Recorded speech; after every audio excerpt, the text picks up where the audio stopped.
we're going to begin week 6, and this is the second week where we're looking at the action aspect of dealing with how technology interfaces with culture and society. And the point we want to make here, I want to make here, is while we're talking about the process of technology diffusion or transfer as a process, what you should be doing is thinking about how do I inject myself into that process so that I can have an effect in its outcome, because really that's what we're looking for here.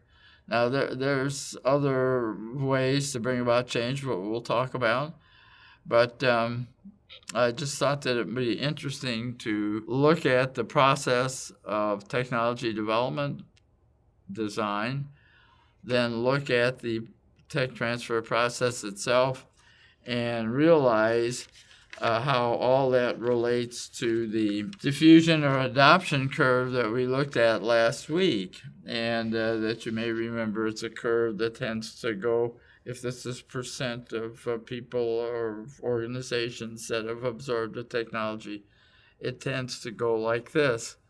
If you're have acquired that technology in your organization or you're trying to push it out to be utilized, you want to have that curve move as quickly up as possible and not drag out over a long period of time. And so we'll look at how you can utilize that to achieve your goals as well, if you're looking at trying to speed it up or to slow it down. And we'll look at some examples of that.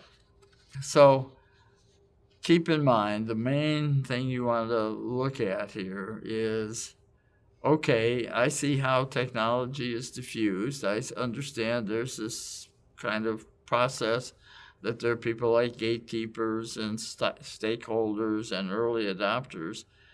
And what I want to also add, and we'll talk a little bit about this week, are what I call significant others.